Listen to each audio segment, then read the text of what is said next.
Ang ikatlong sulat ni Juan.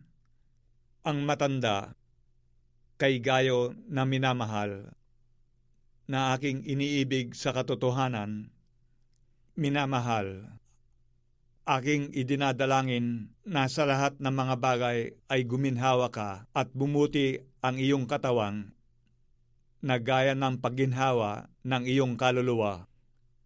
Sapagkat ako'y totoong nagalak nang magsidating ang mga kapatid at mangagpatotoo sa iyong katotohanan, ayon sa paglakad mo sa katotohanan.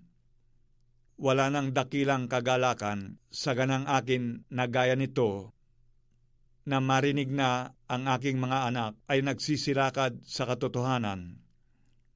Minamahal, ginagawa mo ang tapat na gawa sa lahat ng iyong ginagawa doon sa mga kapatid at sa mga taga-ibang lupa, na siyang nangagpapatotoo ng iyong pag-ibig sa harapan ng iglesia, na iyong gagawan ng magaling kung iyong tutulungan sila ng nararapat sa Diyos sa kanilang paglalakbay, sapagkat dahil sa pangalan ay nangagsiyaon sila na walang kinuhang anuman sa mga hintil. Nararapat nga nating tanggapin mabuti ang mga gayon, upang tayo'y maging kasama sa paggawa sa katotohanan. Ako'y sumulat ng ilang bagay sa iglesia.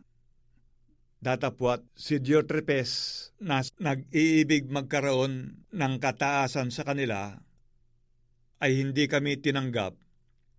Kaya't kung pumarian ako, ay ipaaalaala ko ang mga gawang kanyang ginagawa, na nagsasalita ng masasamang salita laban sa amin, at hindi nasisiyahan sa ganito, ni hindi man niya tinatanggap ang mga kapatid, at silang mga ibig tumanggap ay pinagbabawalan niya at pinalalaya sila sa iglesia.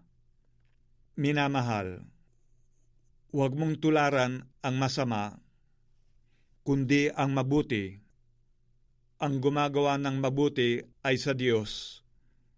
Ang gumagawa ng masama ay hindi nakakita sa Diyos. Si Demetrio ay pinatotohanan ng lahat at ng katotohanan. Oo, kami man ay nagpapatotoo rin, at nalalaman mo na ang aming patotoo ay tunay. Maraming mga bagay ang isusulat ko sana sa iyo, datapwat hindi ko ibig isulat sa iyo ng tinta at panulat. Datapwat inaasahan kong makita kang madali at tayo magkakausap ng mukhaan. Ang kapayapa ay sumainyo nawa. Binabati ka ng mga kaibigan. Batiin mo ang mga kaibigan sa pangalan.